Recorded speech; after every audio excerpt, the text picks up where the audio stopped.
Again, it's my privilege and honor to introduce our speaker tonight, Donald Trump.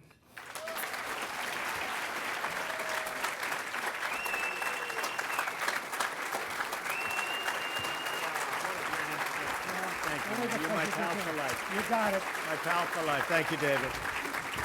Wow. So nice. So nice. But I don't think I should explain to you how I met David, because it's just not a nice story. But I'll do it anyway. I sued David. I was suing him for hundreds of millions of dollars. And I didn't know him, but I just said, I'm going to get this guy, whoever the hell he is. I'm going to get him. And we had this vicious, vicious lawsuit going on for a long time. And then the judge court ordered us to meet, and it was mandatory. I said, I don't want to meet this guy. I'm going to win so much money. I don't want to meet him. What do I want to meet him for? But it was mandatory. It was what they call a mandatory mediation. And I walk in, and I fell in love in about 2 minutes. I said, this guy's a great guy. We worked out our problems in, 12 seconds? 11. He said 11. And, we've just been friends ever since. And now I actually have a great success. Today, the PGA of America was over there, and they're looking to do very big things, but I have a great success. And when I need a contractor in this area, who do I call? David Cordish, right? Or Susie, who's even more important, if you want to know the truth. So it's really been a great friendship. And, when Reed and Maggie got together, the funny story is they had a lunch, and I said, how'd their lunch do? And Ivanka said, I don't know, Dad, it lasted about 7 hours. I said, that's a good sign. It was a lunch that never stopped, and now they have a beautiful child, and that's beautiful. And my daughter is an amazing person. She's amazing. She's very exceptional. She's just look, I'm talking about my daughter. We all talk. Our daughters are great. Our sons are great. Everybody's great. But, Ivanka came in today, and she was a little early, and she went to the old post office on Pennsylvania Avenue. And she said, but Dad, which we got. Can you imagine? We got it. And it's going to be fantastic. But she's in charge of it. And she said, Dad, I'm all dusty. I said, you know what? If I explain it, people will understand why you're all dusty. Because she was walking around. It was 100 degrees out today, and she's walking in a building that probably was about 120. That's wonderful to have youth, David, isn't it? Huh? Youth. But she has been something really special, and all of the things she's doing. She was in charge of Doral in Miami, and that's become a spectacular success right smack in the middle of Miami. It's one of the hottest places in the country right now. And I'm just very proud of my daughter, and I'm so proud for you, Maggie, and that great friendship that you've had with Ivanka over the years. So congratulations. I want to just mention, I'm in a room and I'm so happy you set your all-time record. I just heard it's the all-time record. I don't know, I think it's because of Cordish. He's a hard pusher, and David, David is one hell of a guy. Boy, I'll tell you what, you talk about polarizing. Somebody said, Mr. Trump, you're quite polarizing. I said, I'm nothing compared to David. You are amazing.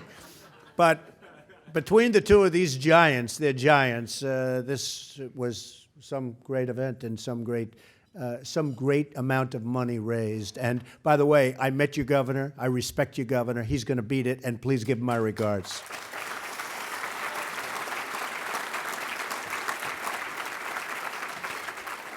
So you're in a tough business. And, I tell a lot of people, I used to think that the real estate people in New York were bad. They're babies compared to the political world. And you can say things in politics, and it's just brutal. They change your language. I'm not saying all of the media. I love to complain about media. But I've had such great success with the financial media. I guess maybe it's a little bit cut and dry. They look at the numbers. They say, hey, he did well. He did this. But the political media is rough. And in many cases, very dishonest. And especially if you're a conservative Republican, boy, they go after you. It is brutal. And, I have a statement that I've said, and I've said it a lot. And it was covered when I made my speech during the week and last week. And it was, many people said it was a wonderful speech, and I got good marks. But some went after me for saying things that were horrible. I have an expression that I use, the American dream is dead, but I'm going to make it bigger and better and stronger than ever before, right?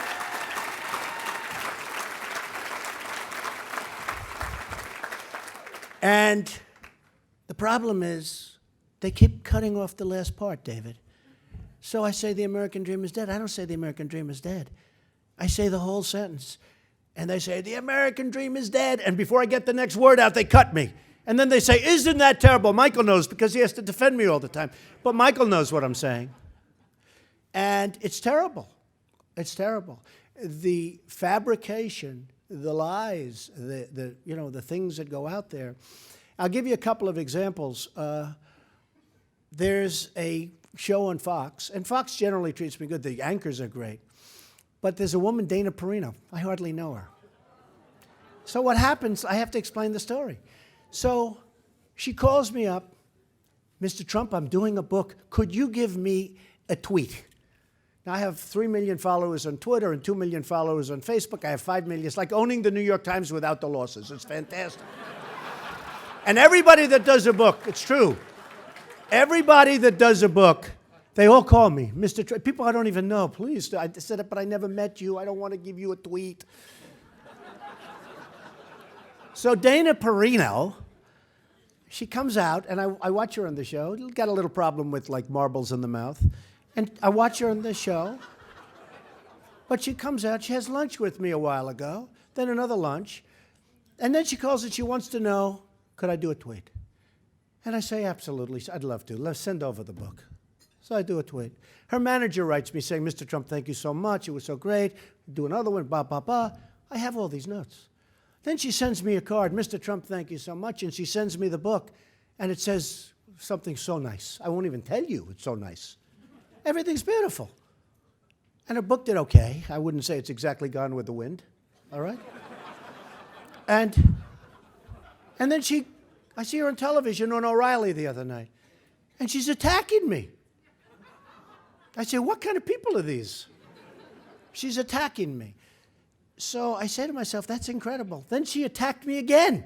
I said, wait a minute. She's writing me all these. She wrote me the most beautiful letter. She called me. That was like 2 months ago. Tough business, right? Then I have Neil Young. Everybody like Neil Young? I like Neil Young. So I'm at a Neil Young concert, like, I don't know, 6 months ago. I'm sitting, and they want me to go backstage. I couldn't do it. I lead a busy life, and I just didn't want to. But I like Neil Young.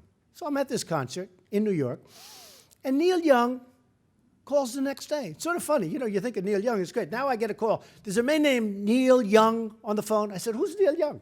Isn't that funny? It's like a name. I say, who's Neil Young? Oh, he'd like to talk to you. I said, oh, they said he's a singer. Oh, that Neil Young, I see. I actually didn't know. I was saying, you can't put two Neil Youngs together. So he calls me, hey, Mr. Trump, I heard you were at my concert last night. I'd love to come up and say hello to you. I said, all right, because I don't think he does this. I said, do you ever do this? He said, I never do this. I said, well, I'm greatly honored. Come up. He comes up to Trump Tower a number of months ago. And he tried to raise money. He won like $5 million from me because he's got a sound synthesizer that makes sound better. I said, but Neil, what about all these companies that do this? I mean, they're pretty good at it, aren't they? No, mine's better. So he wants $5 million. And I said, okay, let me look at it. He met with all my people. I had like 10 people meeting with him. Nice guy. And that was that. Then I get a call from him a week and a half ago. He said, Mr. Trump, I'm in Norway or Europe or someplace. I don't know, someplace, long ways away. He called me to say hello. I said, isn't that nice? He said, could you come to my concert in Jones Beach? I said, when is it? He said, like in October. I said, it gets a little cold in October in Jones Beach. But whatever it is, I don't know. He's got a concert in Jones Beach. What the hell do I know? So I said, Neil, I'd love to. Absolutely. That was like 3 days. Then I announced. And one of the songs was one of his songs. I had like 10 or 12 background songs. Now, I'm a very careful guy because Cordish and I have to be very careful. Right, David? We can't play games. So I wanted to make sure, because a lot of press at that deal when I made my announcement, I wanted to be sure everything was okay. I had to be sure. And I said, make sure, do we have the right to, so they called up this one, that one, they signed all these, today it's a lot different. You can make like group deals. So we made a great deal. We made a good deal. We got it for a good price, okay? All these songs, they're all over the place. It's background music. All of a sudden I get this like thing. Neil Young protests Trump music. Now, of course, in all fairness, he's super liberal. I'm the exact opposite. And he turned on, and I guess they were playing one of his songs, background music. And then his manager said, oh, how terrible it is for Donald Trump to use the music. And he's with Sanders, I guess, which sort of makes sense when you think about it. And I'm saying to myself, how can this be possible? The guy's calling me all the time. He loves me. He's telling me I'm the greatest. He's coming up to my office. I have pictures of him standing with me against the walls. My staff is meeting with him. And then all of a sudden, this happens. Like, it's amazing. Tough business, David. Tough, nasty. Then I have another one. American, did you ever hear this? Club for Growth. Who's more about growth than me? So this guy comes up, Club for Growth. Like, I never even heard of it. Club for Growth. Sounds good. I mean, I'm all about growth. So I figured, how bad can this be? The guy comes up, president of the Club for Growth. And I say, oh, his name's like David something. I never met the guy. He comes up. He's talking about growth. Okay, I'm falling asleep. He's talking about growth. And he says, great, I love the job you've done, Mr. Trump. You've employed so many. And I've employed, by the way, tens of thousands of people. The people in this room in the real estate industry understand what I've done. I've done really a good job with this stuff. And I've employed tens of thousands. That takes care of health care.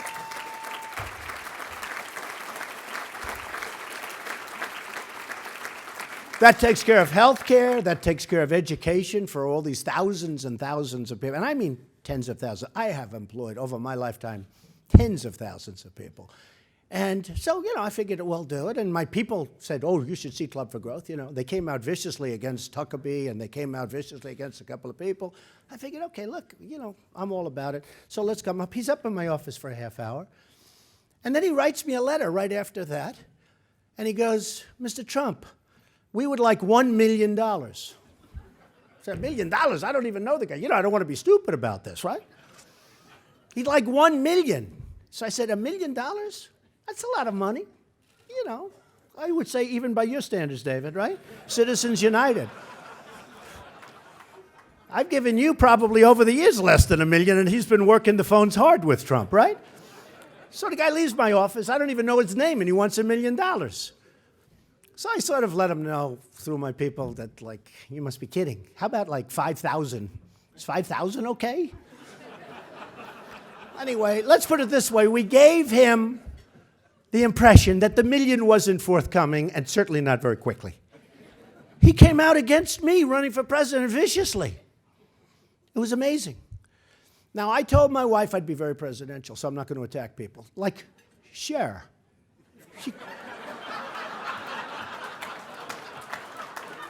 I never liked her music because it's so computerized. I think she's so highly overrated. So I told my wife I will not attack Cher, so I'm not going to, and I'm not going to attack Rosie O'Donnell, because she's not for me either. She's not for me. And I said, when David Cordish called, I said, David, you got to do me a favor. I've been working. I'm all over the place. I did get that great poll today in New Hampshire. I can't believe Bush is in first place. Some people are thrilled. I'm not thrilled, because how could Bush be in first place? This guy can't negotiate his way out of a paper bag. I mean, we're dealing with ISIS, and we're dealing with the Persians, meaning we're dealing with Iran. These are great negotiators. We're dealing with Saudi Arabia.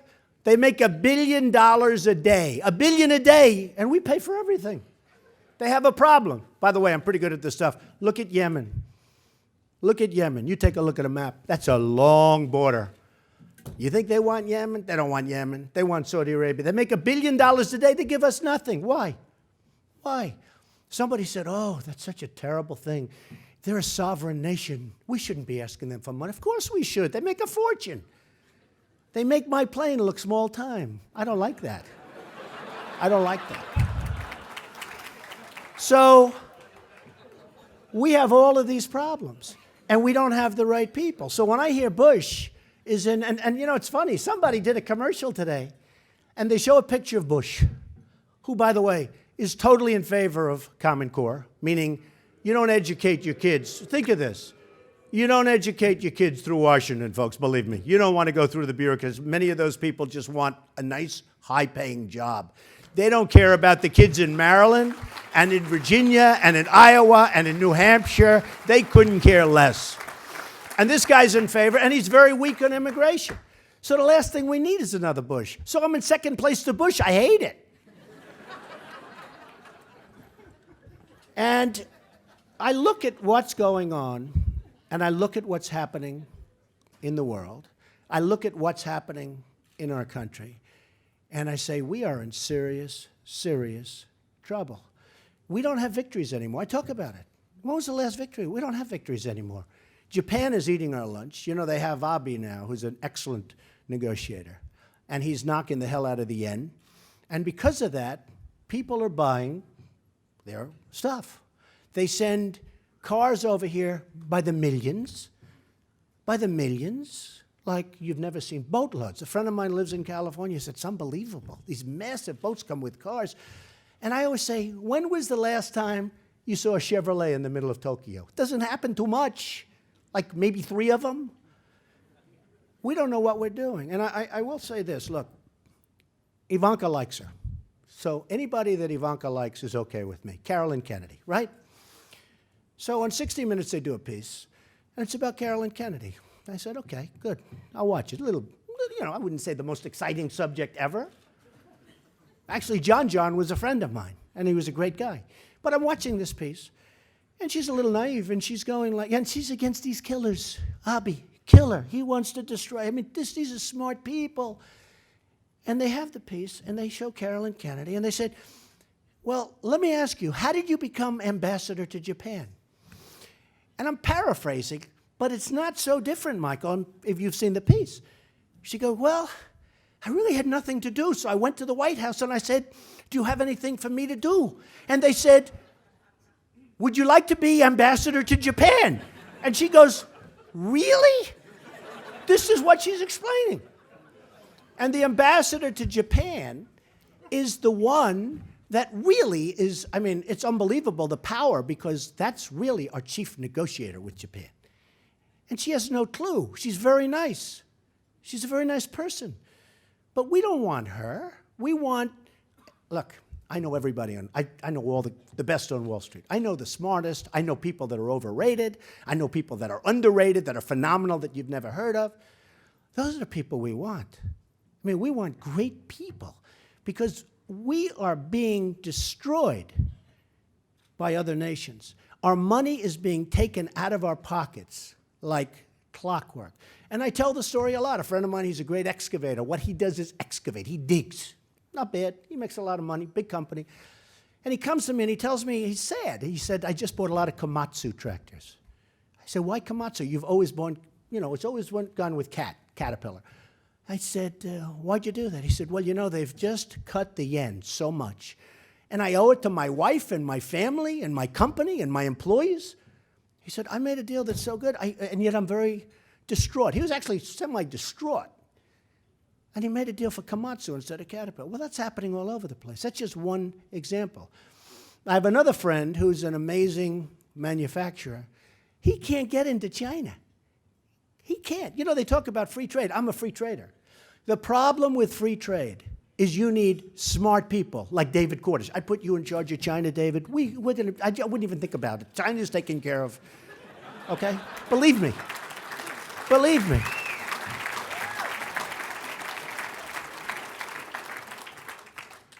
China would be, and we have, and David knows, because we know some of the same people, a lot of the same people.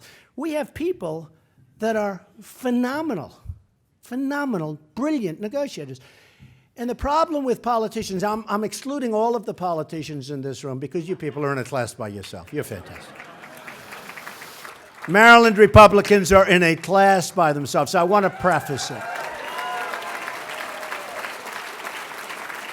But outside of Maryland Republicans, politicians are all talk, no action, nothing gets done. Nothing gets done. And you know, they are controlled by lobbyists.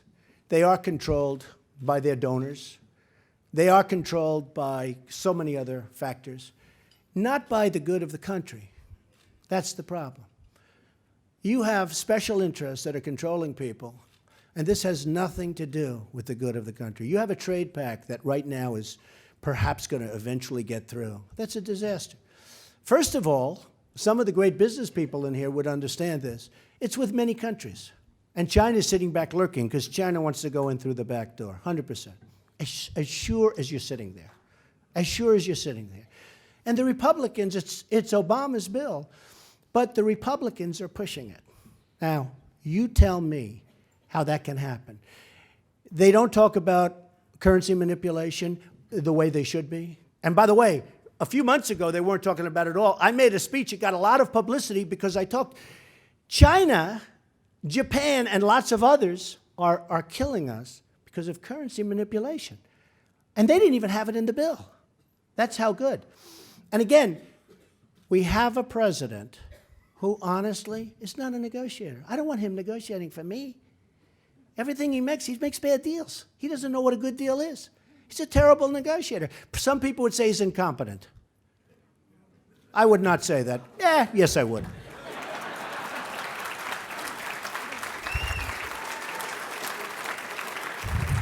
Why would I want Obama negotiating for us?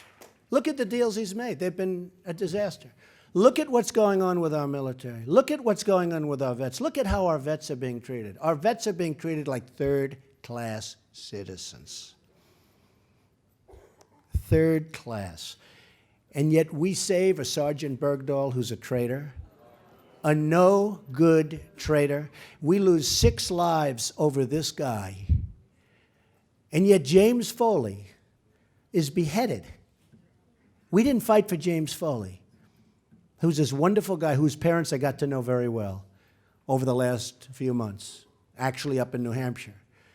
We didn't fight for James Foley. He was beheaded, and he was a wonderful young man.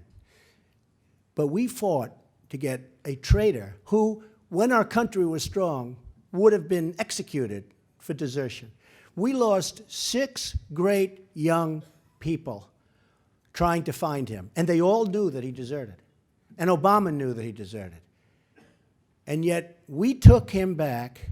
I call him the 5-for-1 president. And we gave 5 killers and leaders who are now back on the battlefield trying to kill everybody, including us, by the way. This is the negotiator that we're giving this to. You look at the Iran deal, the worst thing that can happen for Israel, this deal. They have no checks, they have no balances, they're going to continue on. And you know, deal makers, and I talk about it all the time. I talk about it all the time. And I'll tell, like, as an example, when David called me up and he asked me to make the speech, I said, David, honestly, I'm all over the place. I'd rather not. I mean, in all due respect to you people, I love you very much. But if I could be home with my wife, who, by the way, got better reviews than I did. Everybody said that would be the most beautiful first lady, and she got better reviews than I did, but that's okay. She would be beautiful. But when David called me, negotiation, I said, David, look, I'd rather not do it. I really don't want to do it, David. So please. But if you insist, because I have such respect for you and you're my friend, I will do it. But I'd rather not do it. And by the way, Forbes just came out and said I'm the highest paid speaker in the world. You saw that, right? Over $1 million a speech. Is that right? More than Clinton.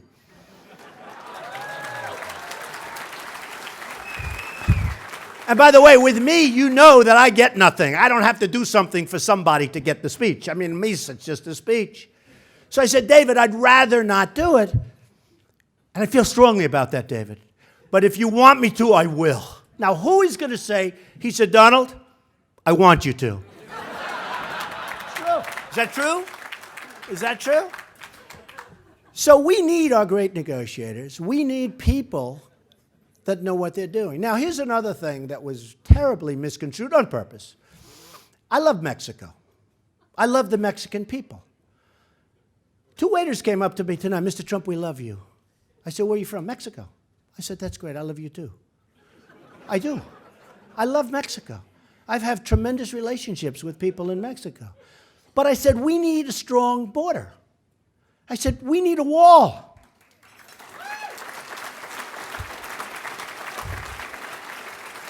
We have to get people to stop flowing into our country like water. And I said, and this isn't just Mexicans coming in. These are from all over the world they're coming. And a lot of the people are bad. Now, doesn't it make sense? These countries aren't sending their finest. They're sending people that are got a lot of problems. Doesn't that make sense? So I'm at a wedding at one of my clubs, And, whenever I'm at one of my clubs, I always stop and see the bride. Hey, how you doing? Great-looking bride, great-looking husband, good luck. They're happy. Now they're happy that they paid me $600-700 a head. Okay?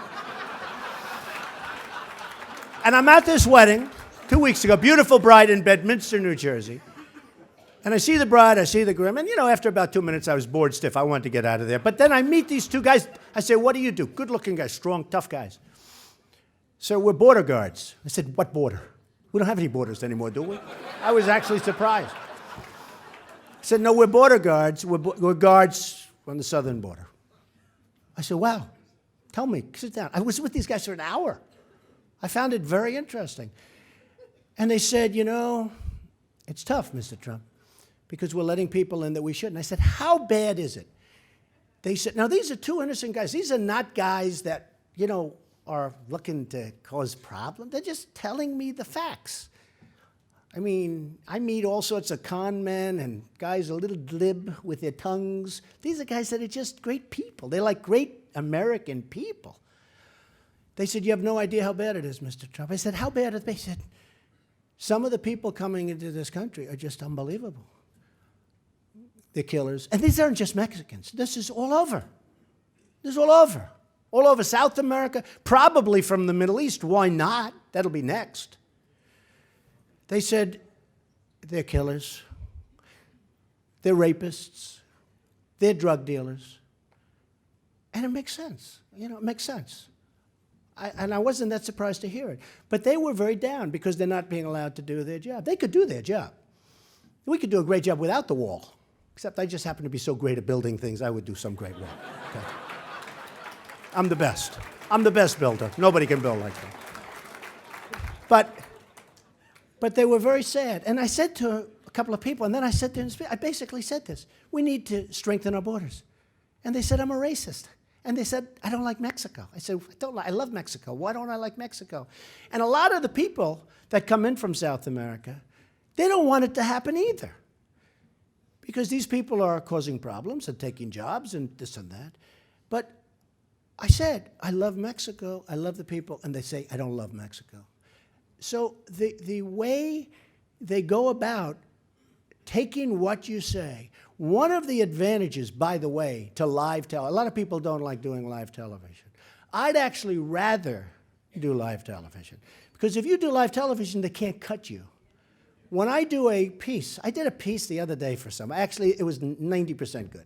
But 10% was, theft. They cut you around, and they cut you up, and people say, that was terrible. I said, that's not what I said. They'd cut me in the middle of a sentence. Or I'd go on to explain something, and they'd cut me. I said, this is terrible. I like doing live television. I had a statement, because I've been watching the president with the teleprompter, and he gives a pretty good speech. I've seen better. I mean, we're not dealing with Winston Churchill here, folks.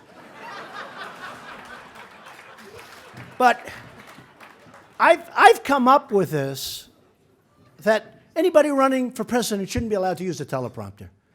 Okay? Shouldn't be. And, I've said it a little bit in jest, and then all of a sudden I started saying it's really true. Because if I had a screen here, and I'm looking here and looking there and reading, and, we get bored, then we all leave, and everybody said, oh, that was okay. It was fine. You don't find out the real person. You're not finding the real person. Now, it's safer. You don't make a mistake. It's hard to make a mistake. And, one of the things that both Davids were really saying, I've had an amazing career. I've really enjoyed my life. And I watch, and somebody was very, point blank the other day in a positive way.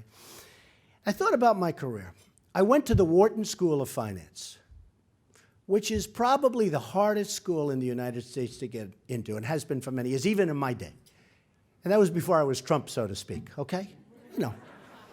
Who do I know to get into Wharton? I had really good marks.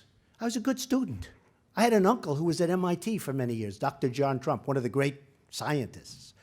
I'm a smart person. So I go to the Wharton School of Finance, right? Get in.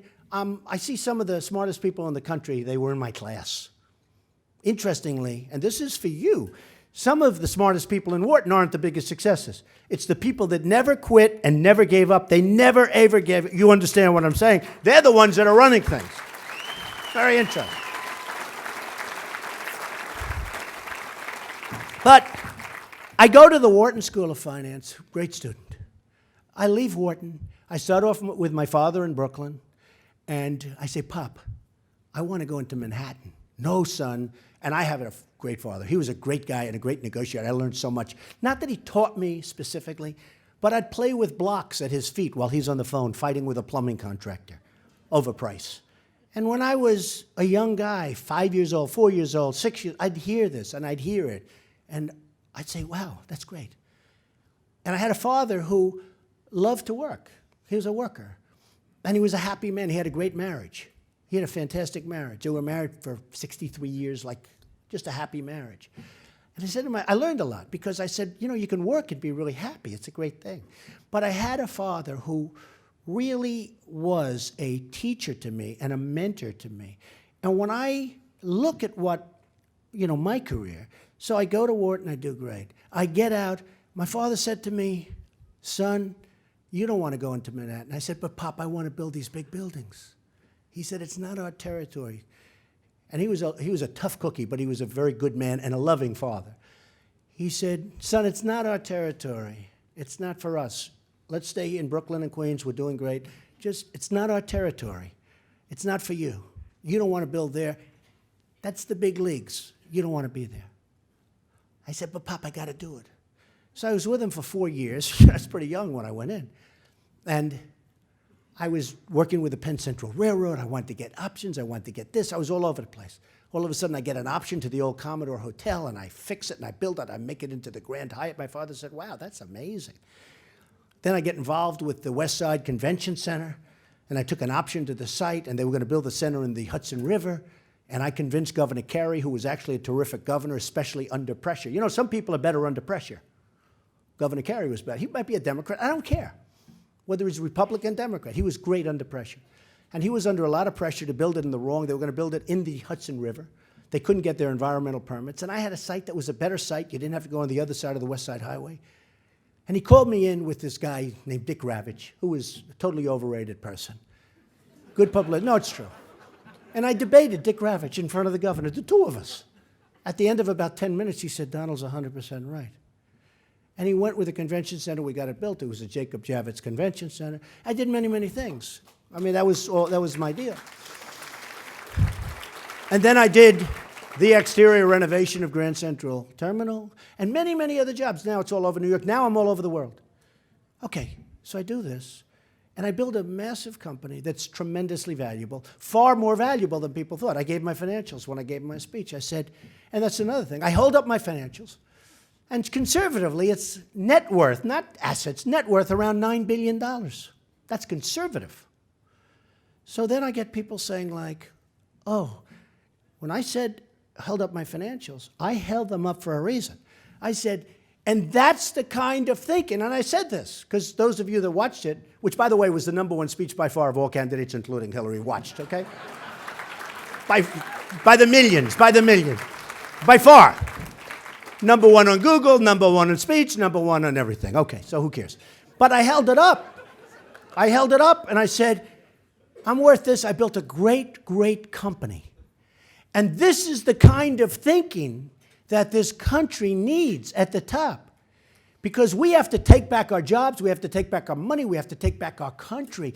Other countries are killing us. They're destroying us. We can't let it. So I'm really successful, and I don't want to talk about that, but this is the kind of thinking that we need at the top.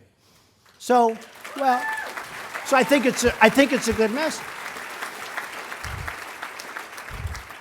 So what gets broadcast all over the place is I'm really rich, I'm really successful. That's not what I said. I said I'm really rich. I've done a great job. And I also said, and I'm not saying that and showing you this to brag. I'm showing you this because we owe now almost $19 trillion. And we're going up to $24 trillion, and that's called the point of no return. When we get to 24, we become sort of like a Greece large-scale version. And we're going to be there soon.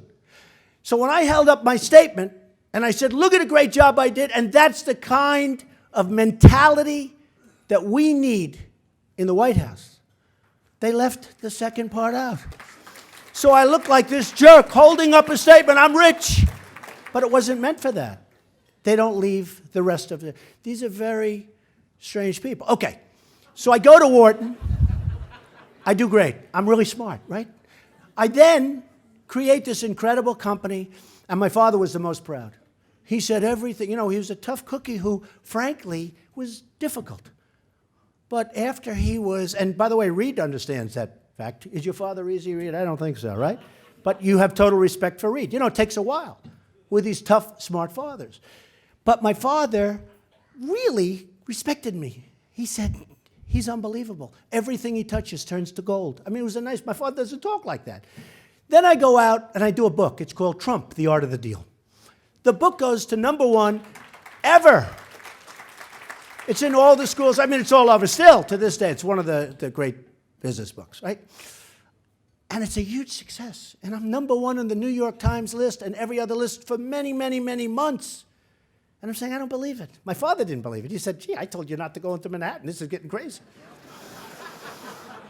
Then I have Mark Burnett come to me, the great producer of Survivor, etc. And he says, I want to do a show called The Apprentice, and I'll only do it if you do it. And The Apprentice goes to one of the top shows ever. #1, many, many evenings. #1, I mean, the finale of season 1 and season 2. And to this day, I don't know if you know it or not, NBC, you know, it's very hard to have a successful show. 95% of the shows that go on television fail. There have been 15 copies of The Apprentice. I won't mention the names, all celebrities. All of them failed. All of them failed. I mean, in all fairness, one name, Martha Stewart. She did a show for us and it failed. It's called The Apprentice. Same music, same everything. It failed. Somebody said, would you have loved that show? You owned the show with Mark Burnett. Would you have loved that show to be successful with Martha Stewart? And I say to him, I think not. Maybe not. Because I know the headlines. Martha beats Trump. So I'm glad it failed. You want to know the truth.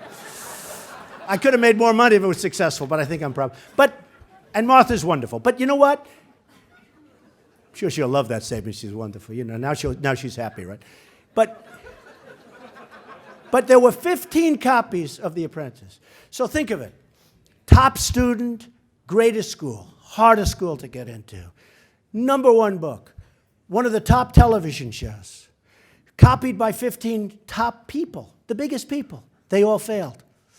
NBC even renews it now, even though they know I'm not doing it. They renewed it. They said, we'll wait for you. Maybe they're hoping I fail. I guess they probably are. Maybe that's why NBC treats me so badly, David. Now I figured it out. That's why Sleepy Eyes Chuck Todd is always going after me. That's what it is. They want me to do The Apprentice. Hey, I just figured that out up here. It's amazing what you can... So I have all this tremendous success,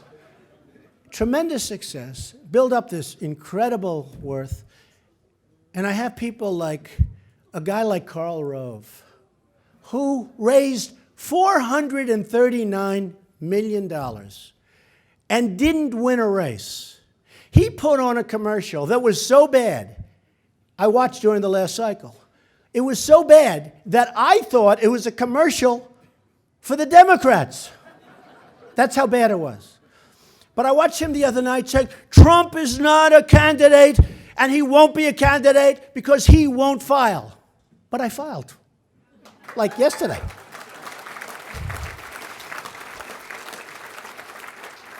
But now they'll find something else. And all you can do is be honest and be truthful. And the fact is that we have had tremendous support because people are tired of being pushed around. They're being tired of our military being obsolete with its materials, with its weapons, what we're doing. The other day I saw a report that the enemy took over 2,300 armored Humvees. I said, no, you don't mean 2,300. You mean like 3. Think of it. 2,300 vehicles. And these are very, very expensive armor plates, the best you can get, brand new. We gave them to our so-called partners, and a gun was fired into the air, and our partners ran like a bunch of thieves. And the enemy took over these cars. 2,300. Who ever heard of so many? How did they get them over there? We have people that don't know what they're doing. We have a Secretary of State, who I think is a very nice man. I've met him a couple of times. But he's our chief negotiator with Iran. Now, you know how important that is? Because nuclear weapons are so important. And he gives up on everything. This guy gives up on everything. We're losing on every front. Again, the Persians, great negotiators, but they go back, and they go back to Iran during this break. Now, David Cordish is sitting here, and he's probably saying that, how long is that negotiation? This negotiation, David, has gone on forever. We were almost children when it began. It's the longest negotiation I've ever seen. You know, we're not sending a rocket up to the moon. We want inspections. We want this. We want that. We don't want you to make nuclear. We don't want weapons. So we say we don't want this. They say no. Oh, well, how about this? No. And they just keep saying no until they get what they want. Then we have this guy at 72 or 73. He decides to go into a bicycle race. He's in a bicycle race. He breaks his leg. I promise, I will never enter a bicycle race. Ever. Ever. And think of this, because we have a lot of great business people in this room. You're the suckers that paid for this dinner, right? But what would you do if you're in a negotiation to buy a building or buy a business or buy whatever, and you have a break? Now, let me tell you what the break is. I do breaks all the time. I'm negotiating a deal. I'll tell Ivanka, honey, I'm not sure I want that deal. Let's tap them along, right? We're not sure, David, right? So we go tap, tap, tap. You know, a few weeks go by. We changed our mind. We didn't change. We're doing our thing. Maybe we're doing a little number on the people on the other side. We want to get the price down. But it's called tap, tap, tap. That's what they're doing to us. The Iranians are doing that to us. They don't want to meet. They're going to meet at the end of June. We're going to not meet. They don't know. Nobody knows. Then I see Obama get up and he explains the deal. And the head people in Iran say, that's not true. And they turn out to be right. And then the top general says essentially that he's going to annihilate Israel, and we keep talking. And then in Yemen, we're fighting Iran. But we don't mention that because one thing has nothing to do with the other. We're at war with Iran and Yemen, which, by the way, Saudi Arabia should be paying for, but these are minor details. 100%. And if you had the right messenger, Saudi Arabia would pay for it. I could take 20 people, maybe 5, in this room. And I could send them in, and we have the right messenger. And if we had the right messenger, we'd say, hey, fellas, here's the story. $1 billion a day, a lot of money, making a lot of money. You're not going to have a country in about 3 weeks. Because if you think these people want Yemen, you're wrong. They want Saudi Arabia. They want the oil, okay? Trust me. They'll give us anything you want. If you said, give us 50%. No, we'd like to make it 25. No, we want 50. And that's only because I'm being nice when I say 50%. That's only because I'm being nice. So we don't have the right people. Now, Iran has 4 people. Used to be 3. One of them's in jail because he's a Christian pastor. He's a good man. His wife came up to see me. She's devastated. He's a Christian pastor and a wonderful man. But they had 3. Now they have 4. So if we had David Cordish, Trump, a number of people, right, that we know, we would have started that negotiation on nuclear. We would have said, okay, fellas, by the way, it's only fellas. They don't have women. They haven't figured out that the women are smarter than the men yet. They just haven't done it. By the way, that will take another 150 years, but that's okay. That's good for us. That's not bad for us. So if we had the right messenger, we'd say, first day, first hour, first minute. Fellas, got to do us a favor. Got a problem. You got 4 people over there. It was 3, now 4. Got 4 people over there. They're good people. They're in the most vicious prison. Let them go. Going to set a great tone for the United States. Your people don't care. You don't care. They did nothing wrong. Let them go. And it's going to be great. Going to make life easier for all of us. Right? The right messenger. We don't even bring it up. We don't even bring it up. was never even mentioned. Now, the wrong messenger won't get it. The right messenger, I would say 95% I'd be able to get it. Now, if I didn't get it, I'd say, fellas, you know what? Bye-bye. Double up, triple up the sanctions. Believe me, they'll come around. They'll come around. We want to take the sanctions off during negotiations. Can you believe? Do you ever hear of anything so stupid? So we want to take the sanctions off. So I would have said, come on, let them go. If they didn't do it, I would have walked, and I would have doubled up. We would have had them out. Now, here's another thing. We are giving them hundreds of millions of dollars, hundreds of millions of dollars on a monthly basis instead of holding it. And the excuse and the reason is they say we owe it to them. So then I said, why don't we just make that part of the nuclear negotiation with Iran? They said, well, one thing has nothing to do with the other. I said, why? Why? Why doesn't it have to? So we're giving them hundreds of millions of dollars on a monthly basis. I don't know if you know this. It came out 2 weeks ago. And Marie Harth, very nice person, blonde hair, big glasses, right? From the State Department. She said, well, one thing has nothing to do with the other. In Yemen, we're fighting, as I said. Why are we letting them? They're shooting it. They're trying to kill us. They're our enemy. They're actually on the field. They don't want to bring Yemen up. Why? Why? Because they say it has nothing to do with the nuclear talks. These are people that truly have never read The Art of the Deal. They don't know what they're doing. They don't know what they're doing. So I end on a positive note. We're making a lot of progress. We've got to get really smart people in office. We've got to get our best and our finest. China has their best and the finest. I mean, Mexico is doing a tremendous number. I have great respect for Mexico. I love Mexico. They're killing us. They're killing us. You know, I tell the story about the Ford plant, and the head of Ford wrote me a beautiful letter the other day. He said, you know, you're mentioning it, but it's an amazing story. Ford goes to Mexico. They're opening up a plant, $2.5 billion plant. That's a biggie, right? $2.5 billion? And they know how to spend money. I mean, that's like a lot of money. And it's near our border, and they are going to make cars and trucks and parts and whatever, engines. They're going to make a lot of things.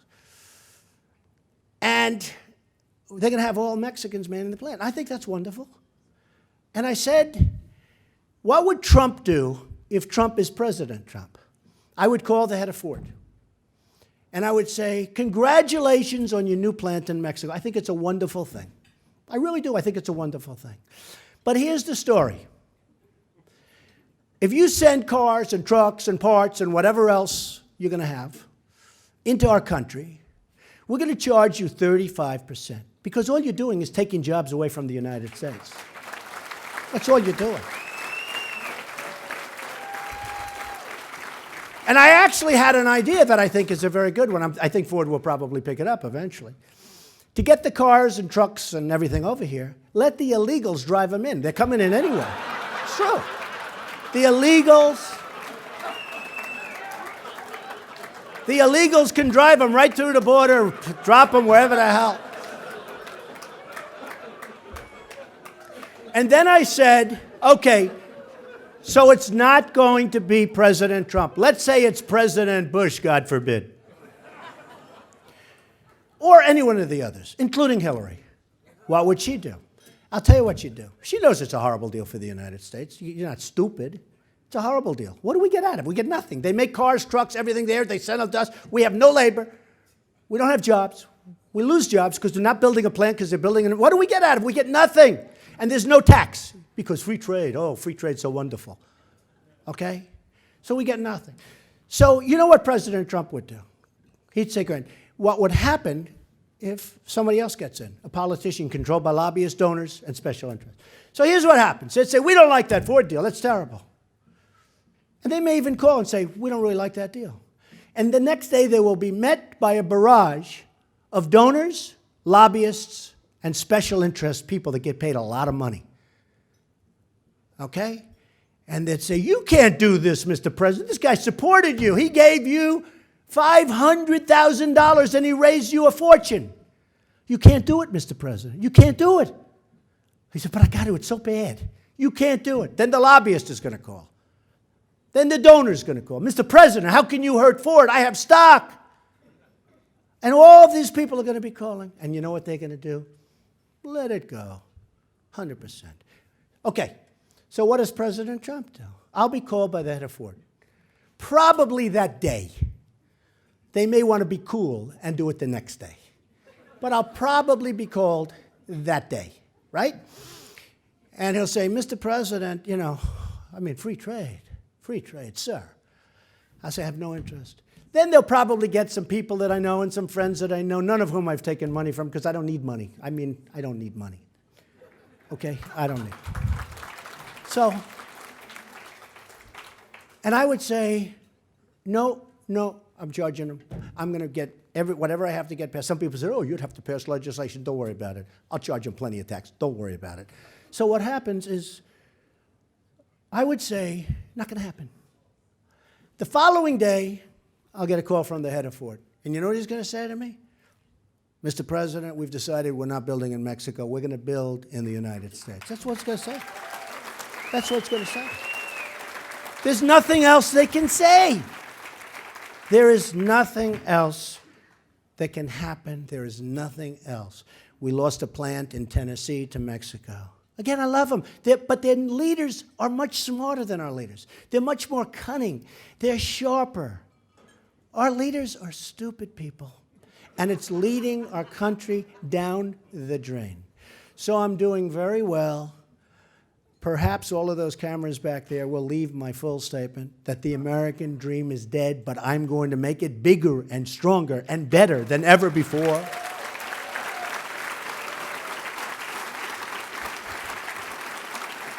And I can only tell you this. If I win, we will make America great again. Thank you all very much. Thank you. Thank you. Thank you. Thank you. Thank you, David. Thank you. Thank you.